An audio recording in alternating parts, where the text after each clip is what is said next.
has changed. So they are selling products and interested in maximizing their profits. So you need to be on your guard. Don't totally trust the banks to look after your interest.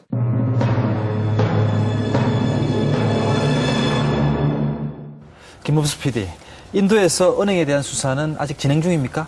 아닙니다. 인도 중앙수사국의 조사는 일단 중단된 상태입니다. 인도은행연합회에서 조사 중지를 요구하는 소송을 제기했기 때문입니다. 하지만 은행들의 법률 위반을 지적한 고등법원의 판결 이후 전반적인 상황이 기업들에게 유리하게 돌아가고 있는 것은 사실입니다. 실제 많은 은행들이 먼저 합의를 요청하고 있는데요. 현지 회계사의 말에 따르면 손실액 중 은행이 부담하는 비율이 점점 높아지고 있다고 합니다. 예, 박성주 PD, 한국의 기업들과 은행은 지금 어떤 상태에 있습니까? 2008년 키코 사태가 발생하자 기업들은 법원에 효력정지 가처분 신청을 했습니다. 하지만 여기서 대부분 기각되자 본격적인 소송에 들어갔고요. 현재 100개가 넘는 민사소송이 계류 중입니다. 올해 3월에는 기업들이 은행을 대상으로 집단 형사 고발까지 한 상태입니다. 법정 공방이 본격화되면서 대립이 점점 심화되고 있는 양상인데요. 초기의 쟁점은 은행의 판매 방식의 문제였습니다. 하지만 지금은 키코 자체가 가진 구조적 문제까지 지적되고 있습니다. 전 금융감독원 특별고문 윌리엄 라이백. 그는 키코 사태에 은행도 책임이 있다고 말했습니다. Are trades between two sophisticated parties. The mistake that banks may have made in Korea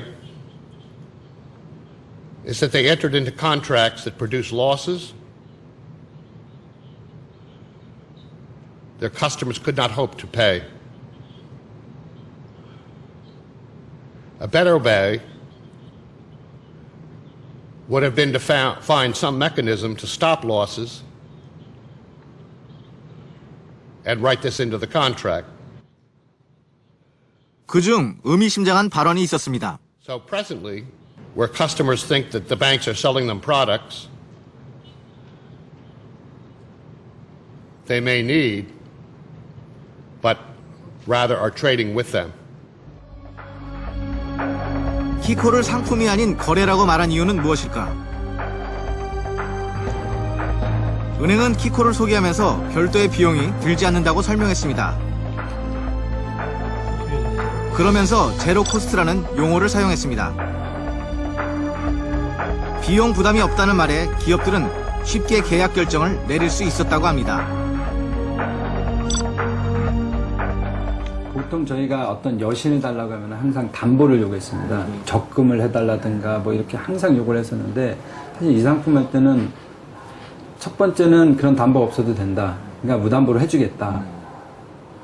그렇게 하고 추가로 어떤 비용도 안 든다. 마진이 없다고 그랬어요, 은행은. 그래서 은행이 왜 이런 짓을 하냐고 갑자기 이렇게 착해졌냐고 그래서 제가 그 말까지 했었어요. 키코는 원래 외화를 팔 권리와 살 권리를 매매하는 파생 금융상품입니다. 이 권리의 가치를 금액으로 산정한 것이 프리미엄. 제로 코스트는 주고받는 프리미엄이 같다는 뜻입니다. 제작진이 입수한 은행 내부 문서. 계약서상의 프리미엄과 은행이 산정한 프리미엄 가격에 차이가 납니다. 제로 코스트가 아니라는 겁니다.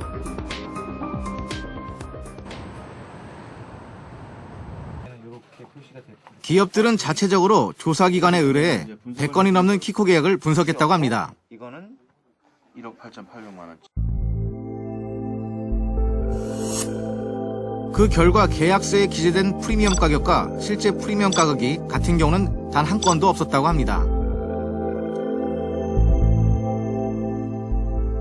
이거는 근본 취지가 이게 1억이든 1억 1,000이든 상관없이 이거 금액과 이거 금액을 동일하게 맞춰야만 서로 주고받는 게 상쇄되는 거거든요. 이런 가격상. 그렇다 그러면 이렇게 튀겨놓은 거는 아무래도 뭔가가 잘못된 거죠. 그러면서 그거를 기업한테는 그렇지 않은 것처럼 얘기했습니다. 프리미엄을 늘리거나 줄여서 제로 코스트로 계약서에 명시한 것입니다. 프리미엄 차이는 평균 2배. 은행의 프리미엄 가격이 더 높았습니다. 약 8배까지 차이가 나는 경우도 있었습니다. 볼펜 한 자루 갖다가 100원짜리를 사는데 그 중개사한테 200원의 수수료를 줬다. 이게 말이 안 되지 않느냐. 프리미엄 산정 방식과 관련해 은행들의 인터뷰를 요청했습니다. 키코 관련해서는 아무래도 이제 어떤 소송이 진행되고 있는 부분이 있다 보니까 실제는 지금 안 되고 있는 상태입니다. 실제적으로 2008년도에 되셨던 분들은 다 퇴직한 상태고요. 뭐 현재 기준에서는 뭐 답변을 정확하게 할 수가 없을 것 같은데요. 은행들의 입장을 정리한 책자에 따르면 프리미엄에 은행의 마진이 포함되어 산정된다고 합니다. 키코 거래에서 은행이 수취한 총 마진은 해징 코스트, 신용 위험 관리 비용, 업무 원가 순이익으로 구성되어 있습니다. 키코 거래에 필요한 제반 비용들을 모두 고려하면 계약 금액의 0.3에서 0.8% 정도의 마진은 결코 많은 수준이라고 할 수 없습니다. 계약 당시 프리미엄 안에 은행 이익이 포함된 사실을 기업들이 몰랐다는 것은 문제가 있다고 합니다. 공학하는 교수님 계세요. 판매할 때는 분명히 제로 코스트, 다시 말하면 고객한테는 공짜로 해지를 해주는 상품이다, 이렇게 그 판매가 됐었는데요.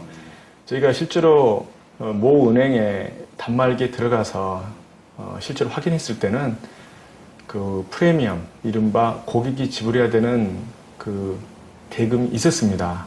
근데 그걸 감추고서 고객은 실제로 프리미엄을 지급해야 되는데 그걸 지급 안 하는 대신에 고객이 모르는 더 큰 위험을 부담하도록 했다는 거죠. 그래서 고객이 인식하는 위험보다도 실제로 부담했어야 되는 그 위험이 훨씬 컸습니다. 피해 기업들은 키코가 불공정하게 설계되었다고 주장합니다.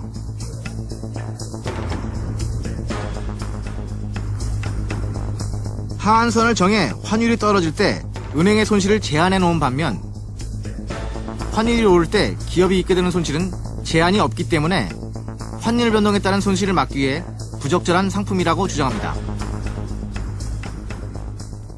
그 선물안보다 키코가 더 좋은 상품이다. 기업이 필요한 거는 환율이 떨어질 때 내가 원하는 환율에 고정시키는 효과를 위해서 필요한 게 해지였는데 은행이 기업에게 갖다 준 상품은 무제한의 위험을 떠안기는 상품을 갖다 준 겁니다. 기업들도 위험은 몰랐다고 합니다. 환율이 어느 정도 상승했을 때 얘네가 이만큼 피해를 볼 수 있다는 데이터도 같이 명시를 해서 주든지, 환율이 100원이 오르면 10만 불이면 2배 매도를 해서 얘네가 매덕의 손해를 볼 수 있다, 무한손실 볼 수 있다 그러면 누가 가입을 했겠냐고요. 은행 측은 투기 목적으로 과도한 계약만 하지 않으면 무제한 손실을 입을 이유가 없다는 입장입니다. 기업이 키코 계약 금액에 상당한 현물을 보유하지 않고 투기 목적으로 키코 계약을 체결하였음을 전제로 한 것입니다. 즉, 수출 기업들은 모두 현물을 보유하고 있고 해징 목적으로 키코 계약을 체결한 것이므로 애당초 무제한의 손실은 생길 수가 없습니다. 기업이 갖게 될 현물의 절반만 계약하면 환율 상승 시 손실액이 발생하지만 현물 가치도 상승하며 서로 상쇄된다는 것입니다. 들어간 겁니다. 반면 기업들은 은행의 직무유기라고 주장합니다. 발언해서 이 회사가 당신들 자기 은행 외에 딴 데 키코 상품을 가입을 하고 있는지 받아봤으면은 전체를 놓고 오버헤지를 판단을 해줬어야 되는데 그걸 안 했죠. 그게 법정에서 왜 안 했냐라고 하니까 전산 시스템이 그때는 공유가 안 돼 있어가지고 알 수가 없었다라고 얘기하거든요.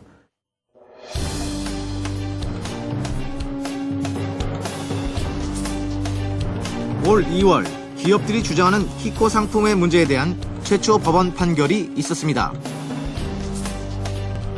키코 상품은 부분적으로 환 위험을 회피할 수 있으며 은행이 얻게 되는 이익도 과다하지 않다는 판결입니다.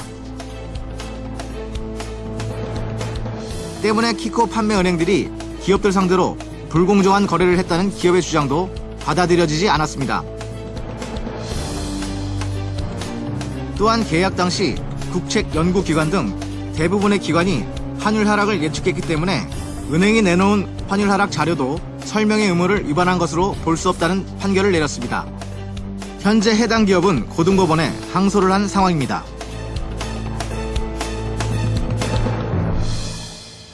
박성주 PD, 문제가 복잡한 것 같은데 현재 소송들은 어떻게 진행되고 있습니까? 예, 키코 구조가 복잡하다 보니 검증이나 판결에도 난항을 겪고 있는 것 같습니다. 취재 당시 기업들은 계약 당사자로서의 어느 정도 책임을 인정하고 있습니다. 하지만 은행도 책임을 피할 수 없다고 주장하고 있습니다. 무엇보다 먼저 근본적으로 사태를 일으킨 원인이 무엇인지 명확히 규명돼야 할 것입니다. 예. 그런데 은행도 큰 이득을 얻지 못했다고 주장하고 있습니다. 결과적으로 피해 기업들이 주장하는 추정 손실액 10조 원 어디로 간 겁니까? 전문가들은 키코와 같은 파생 금융상품은 제로섬 게임이라고 말합니다. 즉 누군가 손해를 보면 누군가 반드시 그만큼의 이득을 보는 구조라는 뜻입니다. 하지만 취재를 하면서 키코로 이득을 봤다는 기업이나 은행은 만나볼 수가 없었습니다. 그렇다면 사라진 10조 원은 어디로 간 것인지 추적해봤습니다. 모두가 손실을 입었다고 주장하는 키코 사태. 피해 기업들의 돈은 누가 가져간 것일까? 이거는 33일 한 기업에서 그 실마리를 찾을 수 있었습니다. 아니 그게 궁금한 게 원래 제가 듣기로 이렇게 계약 당시 부재적인 대표를 대신해 실무자가 서명을 했다고 합니다.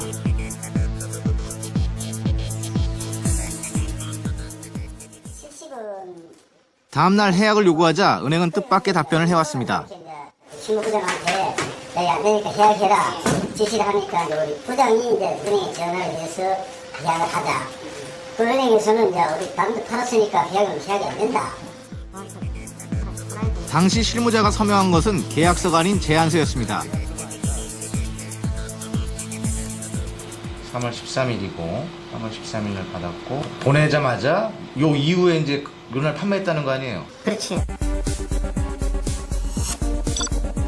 실무자가 제안서를 보낸 후 15분 만에 반대 매매를 했다는 것입니다.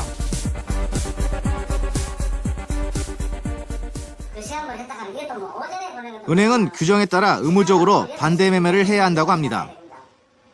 대표가 사인도 안 했는데 미완성되어 있는 걸 실무자가 사인했는 걸 갖고 저가 다른 데 팔아먹다 하면 이게 그래 말이 안 되는 거거든요.